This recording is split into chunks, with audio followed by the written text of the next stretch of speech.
Shalom! Você está em mais um episódio do podcast Exegese e Exposição.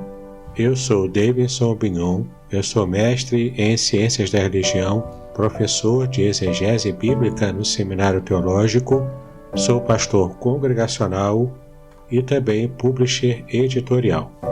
Este será um episódio bastante diferente do que eu tenho costumado a colocar neste programa. Eu farei neste episódio 4 perguntas para que alunos meus estejam respondendo e valendo nota para eles. Portanto, essas 4 perguntas serão respondidas pelos meus alunos e você poderá apreciar a resposta que cada um deles deu a esse pequeno questionário. Mas antes de você ouvir as respostas dadas pelos meus alunos às perguntas, eu gostaria de convidar você a também ser o meu aluno. Eu tenho 2 cursos gratuitos disponíveis na plataforma Udemy. O link você poderá acessar na descrição deste episódio. Um dos cursos gratuitos é sobre a nova homilética e o outro é sobre estudo bíblico indutivo.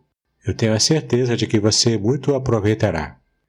Mas o melhor dos meus cursos é Introdução à Exegese Bíblica. Neste curso você terá acesso ao método utilizado pelos profissionais da área para fazer estudos bíblicos profundos e bastante abrangentes. Este é um método simples, com um curso direto, sem rodeios, onde você poderá aprender totalmente online como fazer o seu estudo bíblico de um modo muito mais abrangente. Então, conheça esse curso, Introdução à Exegese Bíblica. O link encontra-se disponível na descrição deste episódio. Muito bem, das 4 perguntas que eu fiz, você estará ouvindo agora as respostas dadas pelos meus alunos do seminário. A primeira pergunta é a seguinte: em sua opinião, o profeta Elias tinha tendência à depressão? Justifique. Então, você ouvirá agora na sequência as respostas dos alunos Marcelo, Natália e Rosemary. Sendo que Rosemary, esta última, ela é psicóloga. E então você poderá ouvir o que uma psicóloga tem a dizer sobre essa pergunta. Graça e paz, que é o Daniel Souza está respondendo a pergunta referente a se Elias tinha tendências à depressão. Em sequência, irei justificar a minha resposta. A Bíblia não relata um diagnóstico clínico preciso de Elias, mas existem alguns sintomas clássicos da depressão que o profeta ele apresenta logo após a ocasião do monte.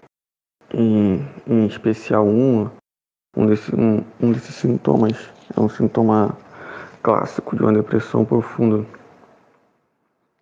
que vai ser resumido no isolamento, na tristeza, em demasia, desânimo e no pensamento suicida, pensamento de morte.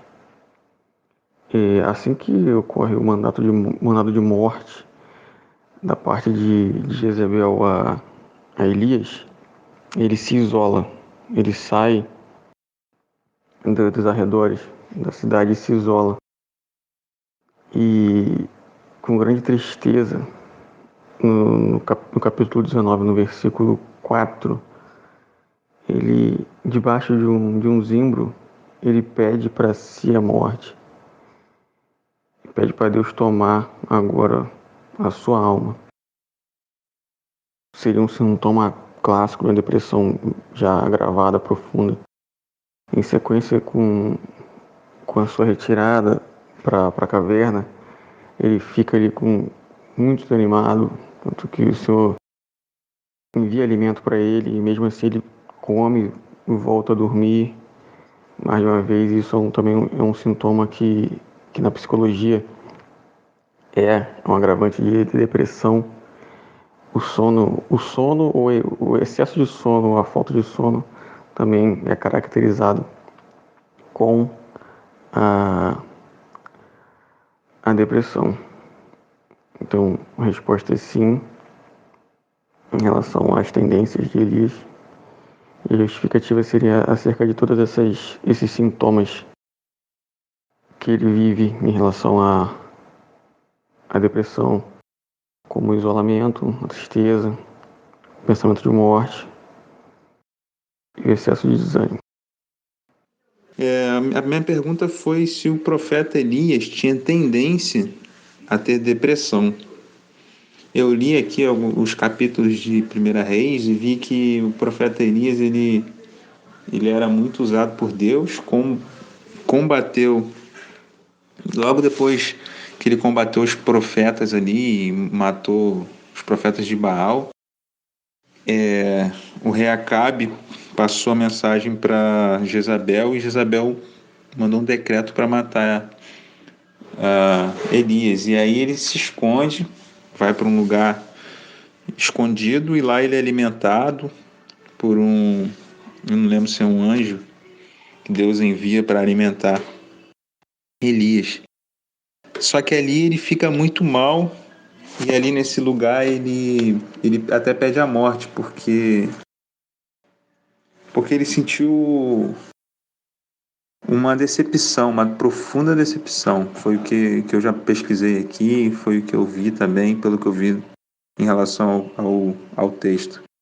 Ele se sentiu triste, abatido, porque ele falava em nome de Deus, ele era muito usado, ele conseguiu combater tantas coisas em nome de Deus, e mesmo assim o povo continuou com o coração endurecido. Mesmo assim o povo continua inclinado a Baal e não a Deus, ao Deus de Israel. E aí ele se sentiu mal, se sentiu cabisbaixo. Eu acho, na minha opinião, que ele tinha sim não sei, uma tendência à depressão, mas que ele ficou bem para baixo, ele só queria deitar, só queria dormir. É difícil essa resposta. Mas eu acho que ele tinha uma tendência sim a ficar para baixo, a ficar cabisbaixo, porque a gente vê outros personagens, a gente não percebe isso. E ele ficou bem mal, até pedindo a morte, né? Porque se ele tivesse ido se esconder, ele só apenas se esconderia e não pediria a morte. Foi essa visão que eu tive. Então eu acho sim que ele tinha tendência a ter depressão, sim, a ter uma crise ou algo do tipo. Aí, passando um pouco para os nossos dias, eu nem ia falar isso, mas posso falar também. A gente vê hoje alguns líderes que depois de tanta obra, de passar por de fazer tanto pelo reino, tanto pelo evangelho, desanima e cai em momentos assim. Isso é normal, acho que, do ser humano. Enfim, eu acho que o profeta Elias tinha isso, mas todo ser humano é propenso a passar por isso. Acho que todos nós podemos passar por uma crise dessa de tristeza, de querer nem viver mais, eu acho. Acho que isso pode acontecer. Enfim, essa é a minha opinião quanto a esses textos, quanto a essa história do Elias. Tá bom? Até mais. A mim, Marcelo Ferreira da Silva, foi proposto opinar sobre se Elias teve ou não depressão. Em linhas gerais, a depressão é uma doença grave que tem por principal sintoma uma tristeza profunda e persistente. Os muitos casos de depressão têm sua origem na perda de alguém próximo e querido ou de algo muito importante, como um emprego ou a própria saúde devido a uma doença terminal. No exame mais profundo da depressão, descobriu-se que ela é fruto de uma disfunção química ocorrida no cérebro, com o aumento ou diminuição de algumas substâncias no sistema nervoso central. A Bíblia relata que o profeta Elias, após confrontar os profetas de Baal e provar que só o Senhor é Deus, fugiu da rainha Jezabel, porque temia ser assassinado. Alguns intérpretes bíblicos veem nesse relato da vida de Elias indícios de uma depressão. Outros não concordam com essa opinião. Eu também não concordo. As pessoas depressivas apresentam em seu histórico de vida alguns sinais de propensão a essa doença. No caso, curtos períodos de tristeza e uma visão negativa da vida. No que se lê na Bíblia sobre a vida de Elias, não se vê nada disso em seu histórico. Ao contrário, o profeta sempre se sobressaiu diante dos muitos desafios que enfrentou.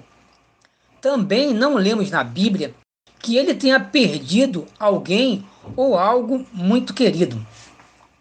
Na sua fuga, o que se nota na verdade são sintomas natural em um homem comum, como todos nós, que está exausto e no momento de desespero e frustração pede a morte.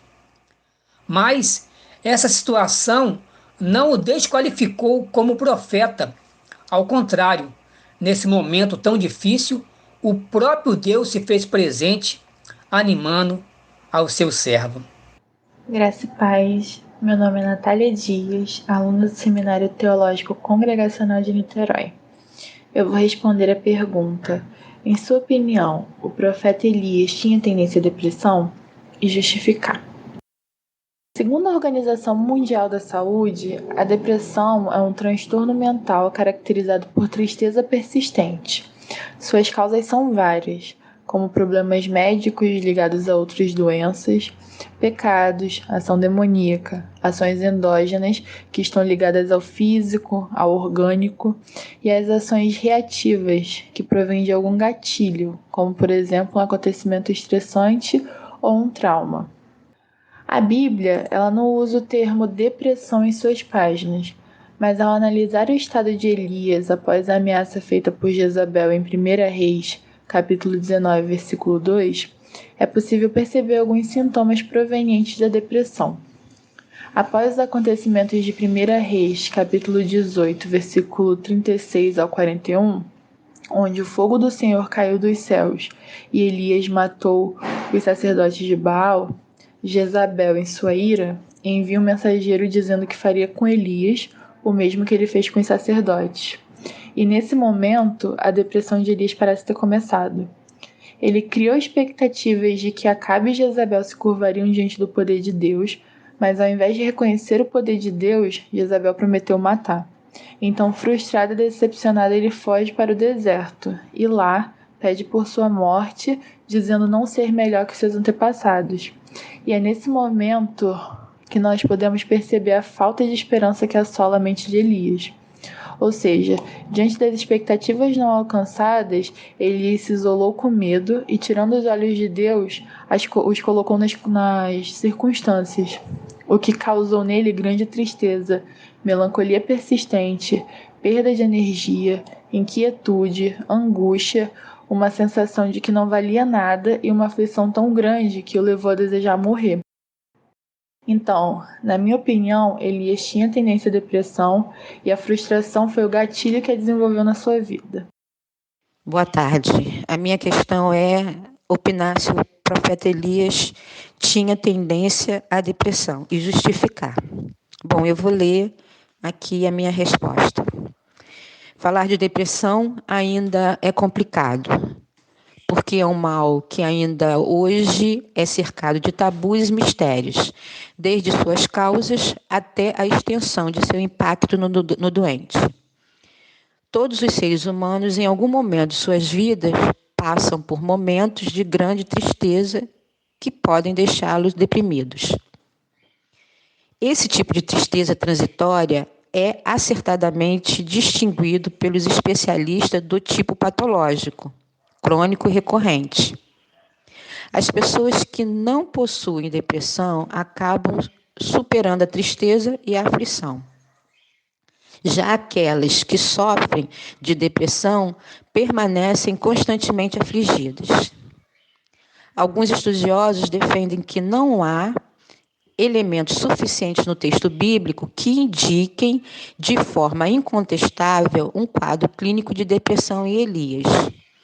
Outros sugerem que alguns sintomas apresentados por ele, como seu profundo descontentamento e o desprazer pela vida, são indícios muito fortes de que o profeta teve depressão. A Bíblia não diz exatamente que Elias teve depressão, mas mostra que num determinado momento de sua vida ele foi acometido por uma aflição profunda. O profeta ficou tão desalentado que chegou a desejar a morte, lá em 1 Reis 19:4.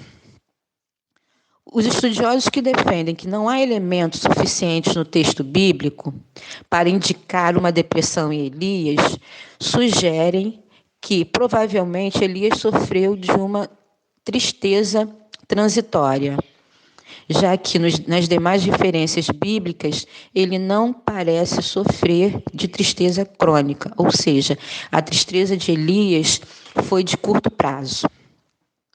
Os sinais apresentados por Elias, tais como alteração de comportamento, alteração de humor, alteração da autoestima e imagem, indícios de uma alteração no sono, inquietação, pensamentos incessantes, solidão, são sintomas que foram ocasionados pela combinação de fatores gerado pelo momento específico de sua vida. Ou seja, a ameaça e a situação desanimadora do povo de Israel, a idolatria, fizeram com que Elias se sentisse desanimado e triste. Respondendo então à questão, se na minha opinião o profeta Elias tinha tendência à depressão, eu posso dizer que sim. Pensando em tendência, sim. Podemos conjecturar isso. Agora, baseado nesse fato específico, não podemos dizer que ele sofria de depressão. Podemos dizer que ele tem uma tendência. Sim, mas sofrer de depressão, não. Só mesmo a ocorrência de vários episódios que pode determinar se a pessoa tem uma depressão. Espero ter respondido a pergunta. Muito bem, espero que você tenha gostado das respostas dos meus alunos a essa primeira questão. A segunda pergunta é a seguinte: em sua opinião, Jó 19, versículo 2, se refere à alma como emoções ou como vida humana?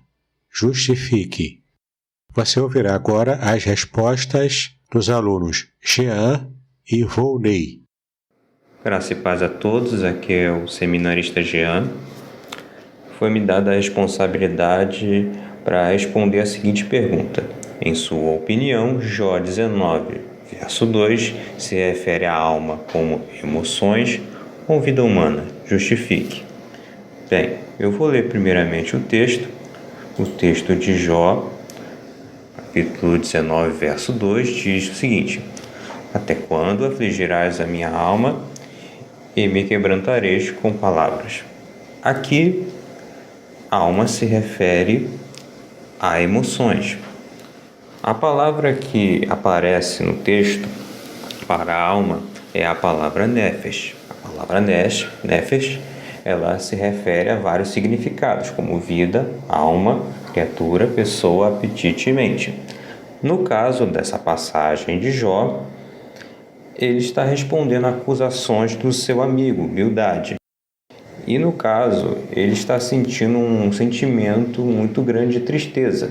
E para demonstrar esse sentimento de tristeza, ele utiliza essa palavra nefesh, demonstrando o tamanho amargura que ele está sentindo em sua alma. Então, no caso, Jó 19, verso 2, é uma referência às emoções que Jó está sentindo respondendo ao seu amigo Bildade. Ou seja, aqui a palavra se refere a emoções. Sou o seminarista Volney. Referente à atividade da P2 do professor Davidson, que me foi colocado para responder em áudio sobre Jó 19:2, em sua opinião, Jó se refere à alma como emoções ou como vida humana? Explique. Bom, no livro de Jó, capítulo 19, podemos ver que a impiedade de seus amigos continua a castigar sua alma. E Jó pergunta, até quando eles continuarão a torturá-lo? Exatamente nesse versículo 12 em questão, está escrito da seguinte forma: até quando afligireis a minha alma e me atormentareis com palavras? Este versículo escrito já expressa uma tristeza profunda baseada em suas emoções, devido a tudo o que acontecera com ele, como está registrado nos capítulos 1 e 2 do seu livro. Assim como está no capítulo e versículo em questão, no Antigo Testamento, a palavra alma em hebraico é nefesh. Indica tratar-se de uma palavra que, além de ter os significados de respiração, garganta, desejo e vida, também é a alma, desde que se compreenda por tal expressão o próprio ser humano, em sua situação de necessidade relacionado ao seu corpo. Jó refere-se aqui à alma como emoções em resposta ao seu amigo Bildade. Graça e paz.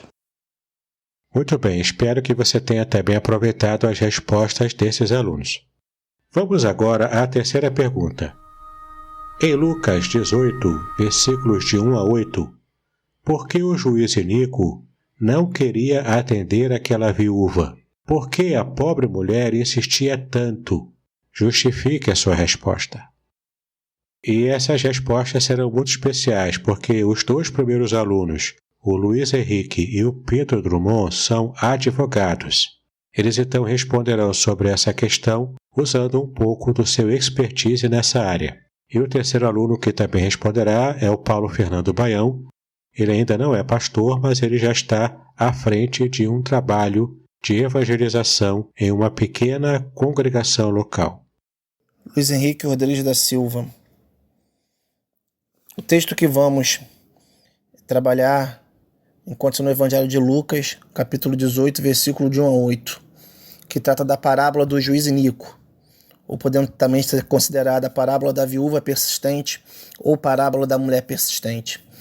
E diante desse texto, temos duas indagações. Por que o juiz iníquo não queria atender a viúva? E por que a pobre mulher insistia tanto? Para começarmos a trabalhar esse texto, precisamos entender por que Cristo, ao trazer essa história para o seu povo, utilizou logo a mulher viúva como exemplo da necessidade de orar sempre. E essa mais uma causa de perplexidade que era levada ao povo, porque grande parte das parábolas de Cristo utilizava situações adversas e contrárias aos costumes do povo judeu daquela época, exatamente para que o povo deixasse os costumes de lado e realmente cumprisse o que determinava a lei. E era exatamente isso que ele queria. Era demonstrar para aquele povo, como exemplo, trazer uma das pessoas mais frágeis da sociedade daquela época, que era a viúva. E aqui ele falou viúva, ele não falou mulher casada novamente. Porque a mulher, quando o marido morria, ela, se não tivesse filhos, ela poderia casar novamente. Era hábito daquela sociedade ela casar com o irmão do marido, para que eles pudessem ter filhos e assim dar prosseguimento, continuidade à linha sucessória do falecido.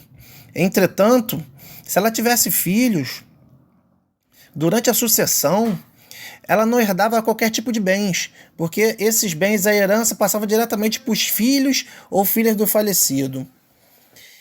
E porventura, se não tivessem filhos, Ela casava com o irmão que recebia toda essa herança.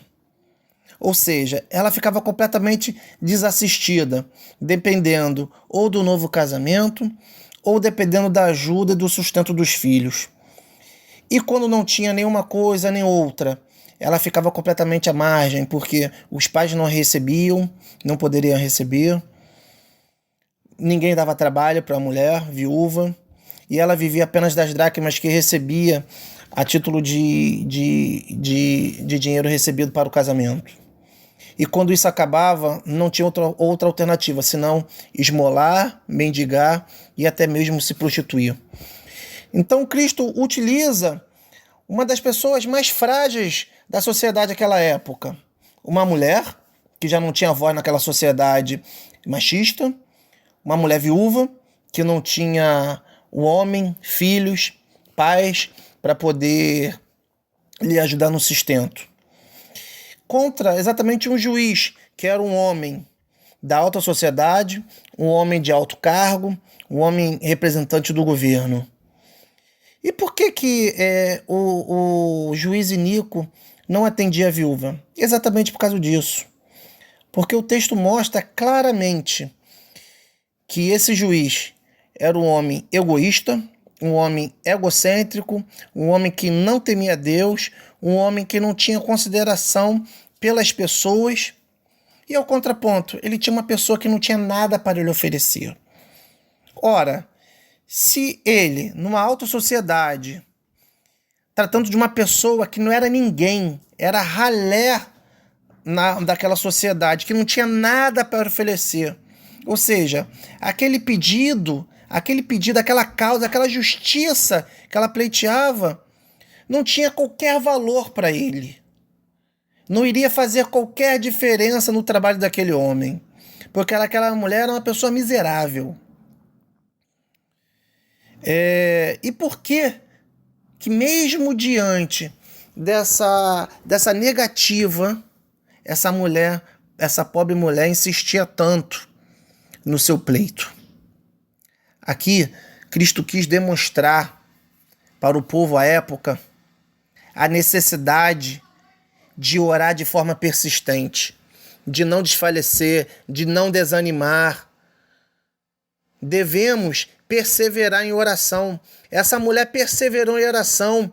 Não foram as idas delas constantes ao juiz que o fez mudar de ideia. Não. O próprio Cristo termina aqui o versículo 7 e 8 dizendo que Deus faz justiça. Deus é o nosso justo juiz. É Ele quem devemos confiar. E não o juiz homem. Devemos confiar e clamar dia e noite pelo bom juiz que é Deus. E a justiça dele não falha. Não falha. Tanto é assim que Cristo deixa como reflexão uma indagação. Quando, porém, vier o Filho do Homem, porventura achará fé na terra? E nesse mesmo sentido, perguntamos: se a fé do homem está na oração, está na perseverança, por que o homem tem falhado tanto? E Cristo deixou aqui esse exemplo da necessidade da oração constante. Porque a oração é demonstração de fé, é a confiança de Deus, é o momento em que o homem demonstra total dependência do Deus. Oração constante demonstra vida devocional com Deus. Oração constante demonstra uma vida piedosa. Exatamente como o autor de Hebreus, no capítulo 11, fala que a fé é o firme fundamento das coisas que se esperam e as provas das coisas que não se veem. É a confiança no Deus. É a confiança de que, apesar de que tudo pode estar impossível, mas nós confiamos num Deus que faz a justiça acontecer e é Ele que dá a última palavra. E é exatamente isso que Cristo quis deixar para cada um de nós. Devemos confiar que o nosso Deus é o nosso justo juiz, Tanto é assim que ele faz essa comparação entre o juiz iníquo, que é o juiz homem, e o juiz Deus, que é o bom juiz. E podemos utilizar isso muito bem na nossa atualidade, porque muitas vezes ficamos diante de situações que é impossível aos olhos do homem, assim como era impossível aos olhos dessa mulher, porque nos vemos diante de juízes iníquos. Mas nós temos o nosso bom juiz, o nosso juiz fiel, o nosso juiz que honra, que é Deus. Por isso, a oração deve ser persistente, devemos orar sem cessar, como fala Paulo em 1 Tessalonicenses 5,17. Precisamos manter essa prática contínua, porque só assim poderemos ser perseverantes e podemos ser persistentes, crendo na vitória, assim como essa mulher foi. Em Lucas 18, 1-8, por que o juiz iníquo não queria atender a viúva e por que a pobre mulher insistia tanto? Para responder essa pergunta, é preciso compreender o contexto da parábola, e ele é informado logo no começo do capítulo. Essa parábola ela é colocada para falar sobre o dever do cristão de orar, e orar de forma insistente, humilde e diligente. Essa ideia central é que o crente ele tem que perseverar na oração, porque se mesmo homens iníquos podem fazer boas obras morais, quem dirá Deus que cuida dos seus? Se um juiz iníquo consegue fazer boas coisas para aqueles que ele não tem nenhum apreço, aquelas pessoas que ele despreza, quem dirá Deus vai fazer por aqueles a quem ele ama? Quando a gente vai tentar compreender o contexto, o cristão ele é retratado como a viúva nessa parábola, porque a viúva ela representa uma pessoa totalmente desamparada. Numa sociedade judaica, no tempo de Jesus, uma viúva era extremamente pobre e vulnerável. Por ser uma sociedade patriarcal, a mulher não poderia trabalhar e a herança do marido dela passava diretamente para os seus filhos. Infelizmente, muitas dessas viúvas acabavam se tornando prostitutas depois da viuvez porque não conseguiam auxílio e sustento. E o juiz iníquo, ele acaba batendo muito numa figura que a gente vê desde o Antigo Testamento, por exemplo, o profeta Isaías, que denunciava como que os príncipes eles não cuidavam das suas viúvas. Há um dever de justiça social, uma justiça generosa estipulada por Deus, na qual o órfão, o estrangeiro e a viúva, eles são considerados vulneráveis e precisam que a sociedade cuide deles. E que a sociedade cristã deveria cuidar deles. À semelhança desses príncipes, o juiz retratado aqui, ele faz a justiça de acordo com os interesses pessoais dele. E muitas vezes esses juízes, esses príncipes eram pessoas subornáveis.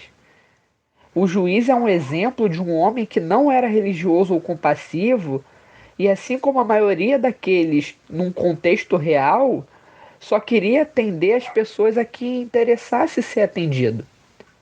A viúva não tinha nada para oferecer para ele que valesse a pena ele gastar o tempo dele ou que ele desse uma decisão favorável a ela. E assim é a resposta. O juiz ele não queria atender a viúva porque ela não tinha nada que pudesse oferecer a ele. Enquanto a viúva insistia tanto exatamente porque ela era vulnerável, ela não tinha mais a quem recorrer. Ela só tinha o auxílio do poder judiciário. Tirando isso, ela não tinha família para cuidar dela. Então ela precisava que o juiz intercedesse por ela para que ela se visse protegida nos seus direitos. Olá, coube a mim falar um pouquinho sobre a parábola do juiz iníquo ou injusto, que está no Evangelho de Lucas, capítulo 18, de 1-8. Vamos a ela? Jesus também lhe contou uma parábola sobre o dever de orar sempre e nunca desanimar. Em uma cidade havia um juiz que não temia a Deus nem respeitava os homens. Na mesma cidade também havia uma viúva que sempre lhe pedia: faze-me justiça contra o meu adversário. E por algum tempo ele não queria atendê-la, mas depois disse consigo mesmo: ainda que eu não tema a Deus, nem respeite os homens, como esta viúva está me incomodando, vou fazer-lhe justiça, para que ela não venha mais me perturbar. E o Senhor prosseguiu: ouvi o que esse juiz iníquo diz? E Deus não fará justiça aos seus escolhidos, que dia e noite clamam a Ele, mesmo que pareça demorado em responder-lhes. Digo-vos que depressa lhe fará justiça. Contudo, quando vier o Filho do Homem, achará fé na terra? Não é isso? A parábola do juiz injusto é um importante ensino de Jesus, registrado no Evangelho de Lucas. Nessa passagem, Jesus nos ensina especificamente sobre a necessidade da perseverança na oração. Nessa parábola, vemos 3 personagens: o juiz injusto, que não temia a Deus e nem era sensível às necessidades das pessoas; a viúva pobre, carente e que tinha uma causa, uma pendência a ser julgada; e Deus, o justo juiz. Essa parábola é colocada por Lucas logo após uma exposição feita por Jesus no capítulo 17, onde Jesus fala de um período difícil que os seus seguidores irão enfrentar antes de sua volta gloriosa. Diante dessa realidade, Jesus estimula seus seguidores a perseverar em oração, na certeza que suas súplicas diante do Deus Todo-Poderoso serão atendidas. Tanto nessa parábola como a próxima, que Jesus conta, nos versículos 9 a 14, a parábola do fariseu e do publicano. Jesus nos ensina que nossas orações devem ser tanto com perseverança como também em humildade. O significado dessa parábola é bastante claro. Os filhos de Deus, nós, os crentes, devemos orar constantemente e de modo perseverante, mesmo que seja por um longo período. Sem oração, não há poder para enfrentarmos nossas lutas e perseguições. Sem oração, perdemos a conexão com Deus. A oração é a forma como unimos a nossa fraqueza à onipotência de Deus. Orar é falar com Deus. Para o crente, orar é um privilégio, mas também é um dever. Jesus estabelece um contraste entre o juiz iníquo e o justo juiz, que é Deus. Essa diferença fica muito clara quando Jesus faz a pergunta no versículo 7. E Deus não fará justiça aos seus escolhidos, que clamam a Ele de dia e de noite, ainda que tardio para com eles? Trazendo para a nossa linguagem, se um juiz pecador, perverso e egoísta fez justiça à causa da viúva pelos motivos equivocados, quanto mais Deus, santo e justo, não fará justiça aos seus? Ainda que a demora pareça ser uma contradição, não é, pois a oração não é atendida conforme a nossa vontade, mas segundo o tempo e a vontade de Deus. Deus pode estar nos preparando para algo maior e melhor. Deus conhece todas as nossas necessidades e responde às nossas orações no tempo certo. Jesus termina a parábola falando sobre a consumação do presente tempo, que se dará no dia em que o Filho do Homem vier. Todo cristão deve aguardar esse momento ansiosamente, quando toda a justiça será revelada no dia do juízo. Nesse dia, Jesus julgará tanto vivos como mortos, justo e injusto, e porá fim em toda maldade, perversidade e injustiça, como está registrado em Atos 10, 42 e 43. As últimas palavras de Jesus nessa parábola é uma pergunta. Quando ele voltar, achará porventura fé na terra? O objetivo de Jesus é provocar uma reflexão, um autoexame em cada um de nós. Essa parábola nos ensina que devemos orar com perseverança, que devemos orar constantemente, que devemos orar pelos motivos certos e justos e que a nossa oração será respondida no tempo e na vontade de Deus. Amém? Essas respostas foram maravilhosas, não é verdade? Muito bem, vamos agora para a última pergunta do nosso programa. Qual o significado do texto de Mateus 9,17 à luz da cultura judaica antiga? Justifique. Você agora estará apreciando as respostas de Marco Inácio, Marcos Aurélio e Oswaldino.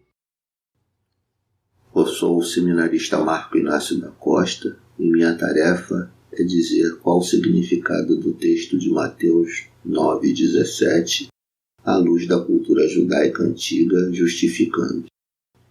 O texto sagrado diz assim: nem se põe vinho novo em odres velhos. Do contrário, rompem-se os odres, derrama-se o vinho e os odres se perdem. Mas põe-se vinho novo em odres novos, e ambos se conservam. Nesta parábola, estamos diante de alguns elementos que vale a pena destacar. O primeiro é o vinho. A maioria do povo de Israel apreciava muito o vinho. Eles fabricavam principalmente o vinho da uva, mas havia também o de romã, de tâmaras e de figos. O de uva era fabricado no início do ano. Depois faziam também outros tipos. Os judeus produziam vinho tinto.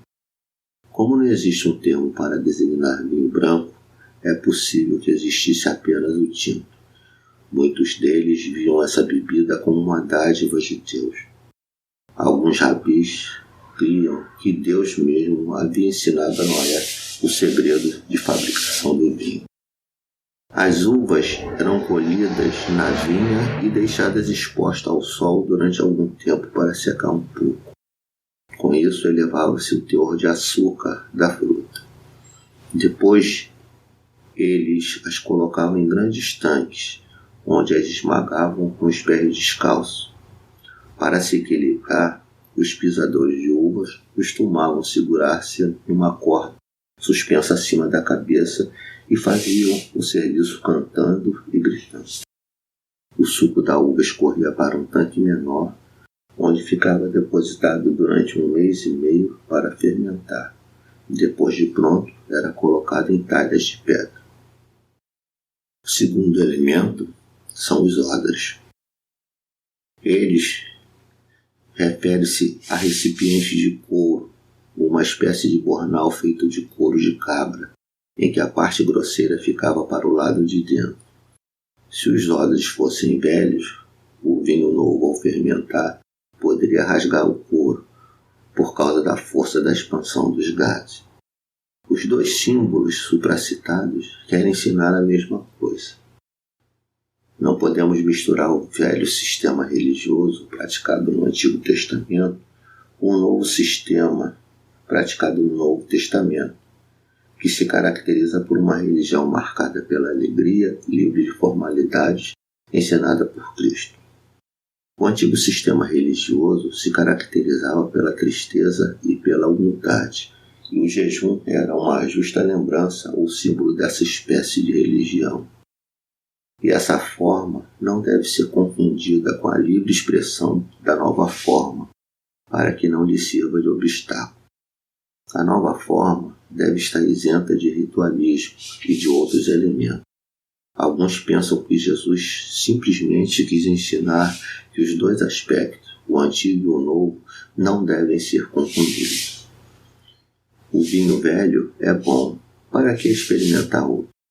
Assim pensam aqueles que negligenciam as grandes bênçãos que nos foram trazidas por Cristo. Para os tais, a antiga economia é suficientemente boa e eles não têm desejo algum de experimentar a nova. Um preconceito dessa natureza tem tirado de muitas pessoas as abundantes bênçãos da vida eterna que Jesus Cristo oferece. O vinho novo é ativo, dotado de características fortes, expansivas. Assim sendo, um odre velho, depois de usado e ressecado, por ser frágil e quebradiço, não podia mais ser usado para guardar vinho novo, pois arrebentaria. Esses são símbolos instrutivos que expressam as diferenças entre a nova religião de Jesus e a antiga religião do Antigo Testamento. A nova é viva, expansiva, livre de cerimônias. A antiga era sobrecarregada de tradições e formalidades, sendo-lhe impossível expandir-se para conter a nova. Olá, Pastor Davidson. Que a graça e a paz de Jesus estejam permanentemente sobre sua vida, sobre seu lar, sobre sua casa. Eu vou estar atendendo aqui o pedido do trabalho que foi solicitado pelo Senhor. Vou falar sobre o texto de Mateus 9,17, que é o momento que Jesus é interrogado acerca do jejum. Ele é interrogado por algumas pessoas que perguntaram a ele o porquê que os discípulos de João jejuavam e os fariseus também jejuavam. Eles fazem essa pergunta de forma direta para Jesus e o Senhor Jesus dá uma resposta um tanto quanto apropriada para eles. Visto que era um momento onde a fé imperfeita questionava o poder perfeito. Homens que tinham um apego e um apreço pela religião e pela religiosidade e que não conseguiram discernir quem estava diante deles, o próprio Messias, como o próprio evangelista Mateus apresenta Jesus como o Messias, o Rei dos Judeus. E o Senhor Jesus ele usa o exemplo das vasilhas de couro para argumentar contra os religiosos que seguiam esquemas rigorosos de rituais.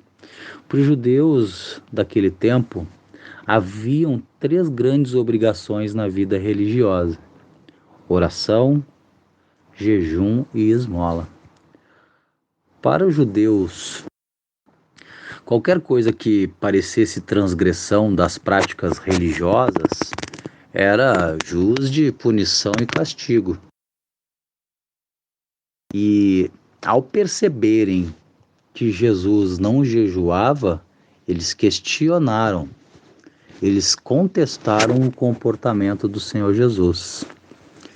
Então o Senhor Jesus usa o exemplo dos odres de vinho, uma realidade bastante conhecida naquele tempo. Na antiguidade usava-se os odres de couro novo para armazenar o vinho. Não é como nos dias atuais, em barris, normalmente barris de madeira. Eram usados odres de couro, vasilhas de couro. E essas vasilhas elas tinham que ter um material apropriado de acordo com o tipo de vinho. Então Jesus, ele usa o exemplo do odre novo para o vinho novo, visto que no processo de fermentação liberava-se pressão por conta dos gases resultantes deste processo. E o couro novo tinha uma elasticidade natural para poder suportar a pressão e assim comportar bem e de forma adequada o vinho que estava tomando a sua forma mais essencial e a sua qualidade esperada. E então nós entendemos que para a conservação da bebida ser adequada, era necessário que o tipo de couro também fosse adequado.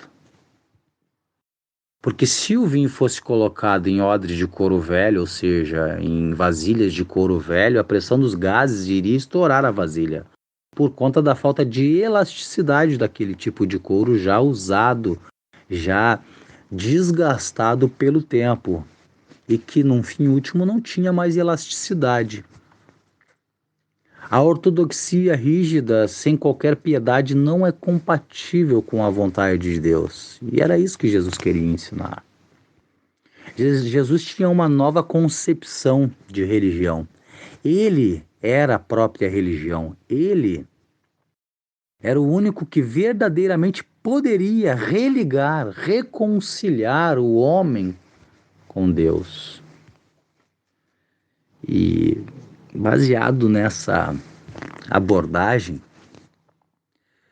eu entendo que nós muitas vezes somos como os judeus daquela época. Nós temos resistência, muita resistência a ideias novas, a concepções novas, a conceitos novos. Muitas vezes ficamos apegados de forma exacerbada ao velho, ao convencional, ao tradicional.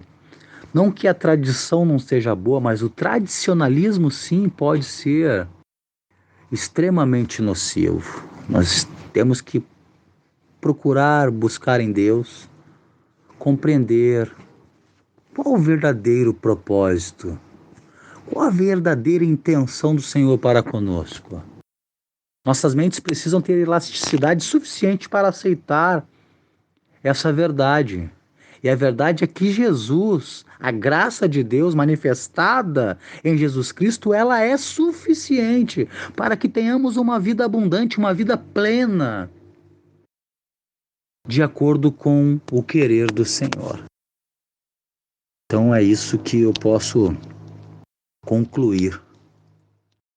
Que o Senhor, Ele é suficiente, Ele basta.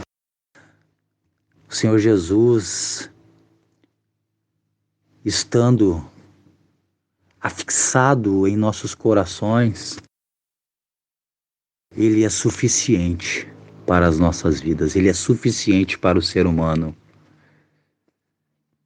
Não importam os rituais, os ritos, os credos, não importa nada o que façamos, se nós não fizermos de coração para Deus em Cristo Jesus. Temos que reconhecer que Jesus é aquele que nos garante a vida eterna em Deus.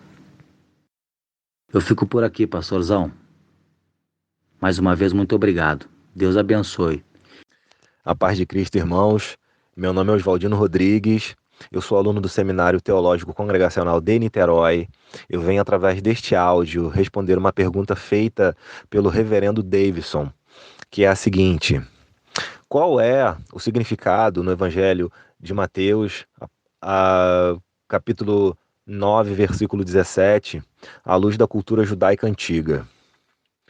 O texto, em sua íntegra, nos diz o seguinte: não se deita vinho novo em odres velhos. Aliás, rompem-se os odres e entorna-se o vinho, e os odres estragam-se, mas deita-se vinho novo em odres novos, e assim ambos se conservam. O que de fato era um odre? Um odre não era um vaso de barro ou coisa parecida. Um odre era constituído ou feito de pele de um animal, sendo este animal um carneiro ou uma ovelha, que logo ao ser degolado tinha suas entranhas removidas, e após ter suas entranhas tiradas, o couro deste animal era colocado para ser curtido, e depois costuravam suas patas de modo a torná-lo uma bolsa fechada, e sendo assim, estava pronto para uso. O odre servia para colocar água ou vinho, e o seu couro ajudava a manter o líquido em uma temperatura muito agradável, pois naquele deserto fazia aproximadamente 40 graus de calor na sombra.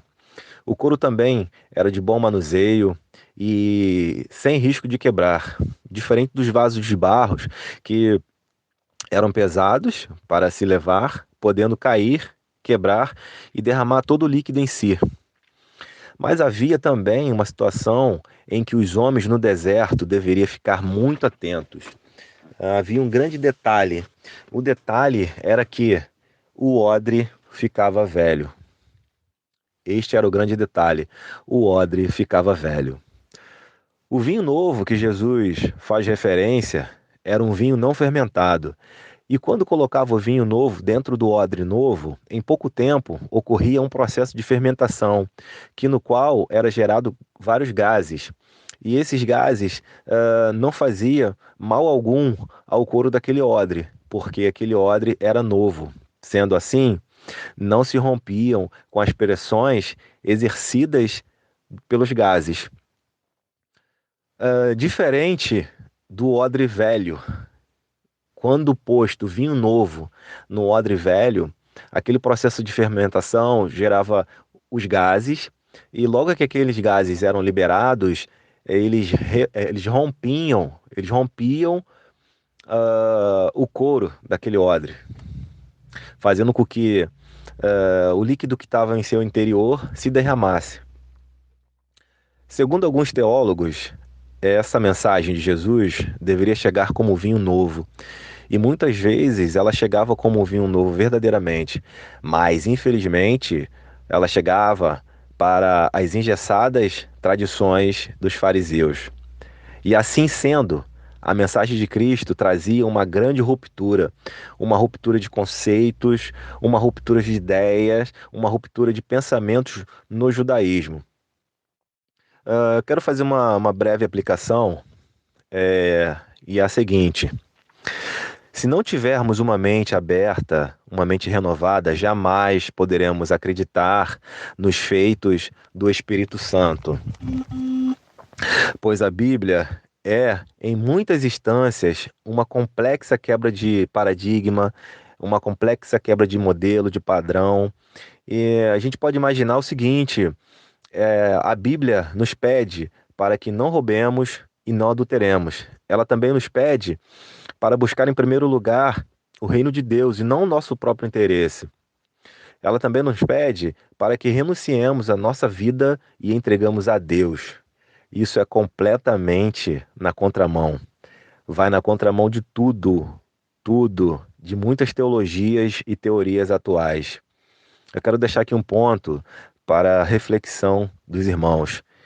Devemos ter nossa mente renovada, para que quando a palavra de Deus entrar, possamos nos adaptar com esse processo de fermentação, guardando a palavra de Deus em nossos corações. Porém, todavia, entretanto, se não tivermos nossas mentes renovadas, essa fermentação trará para fora o nosso cérebro, nos deixando completamente mortos espirituais, nos deixando incapazes de armazenar a verdadeira palavra de Deus. Amém. Muito bem, espero que você tenha apreciado as respostas desses meus últimos alunos e espero que todo este programa tenha dado a você um pequeno gostinho do que é estudar teologia, do que é estudar também exegese bíblica. Então, muito obrigado pela sua atenção até agora. Paz e bênçãos sobre a sua vida.